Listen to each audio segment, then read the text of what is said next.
burning a book? It's a tragedy. I mean, personally, I don't approve of burning books, whether it is Quran or satanic verses. I don't approve of it. However, this is not an excuse to kill someone. And this is tragic. And it's also an alarming movement, I would say, for the Western societies to reflect on what they actually stand for. I mean, he was a critic of Islam. He used burning Quran as a form of protest, and his views. I mean, you can agree to disagree with him. You can condemn for his views. You can disagree with his actions. But again, violence is never justified. And when we are at a point when we try to rationalize violence by saying that this person has offended someone's religious sensibilities, then we are very much close to have blasphemy laws being enforced in our society.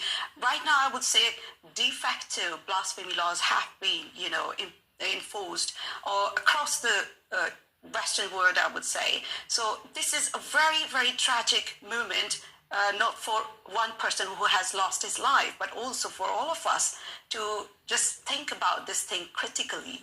Well, you say that think about it critically, but just seeing the response online, so many people are jumping to go, well, they shouldn't offend people, they shouldn't, it's a holy text. Well, it's holy to a certain group of people, and that's fine, and of course it's against their religious laws, but we live in a Western liberal democracy. Part of one of the founding tenets of that is that we have the freedom of speech, and that means, of course, that we don't have these blasphemy laws, that we can, if we want to, like yourself, I don't want to burn any book because I love books. For me, all books are in some way sacred. We have, obviously, there are texts I disagree with, Mein Kampf and whatever, but burning books that's not my personal choice. But I will respect someone's choice to burn book, including things like, and you've seen online, I don't know if you've seen people like burning the Talmud or Jewish holy texts or the Bible, going, well, what about this then? Well, you go, yeah, I mean, that doesn't make me happy to see that, but at the same time, you're not going to be threatened, you're not going to be murdered for it.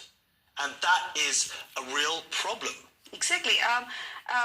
Appeasing fundamentalists, religious fundamentalists, is a bottomless pit. You can never appease them. And this apology to rationalize violence against people who mock religion or criticize religion or debunk religious belief, I think this should never be appreciated in our society, where we uphold secular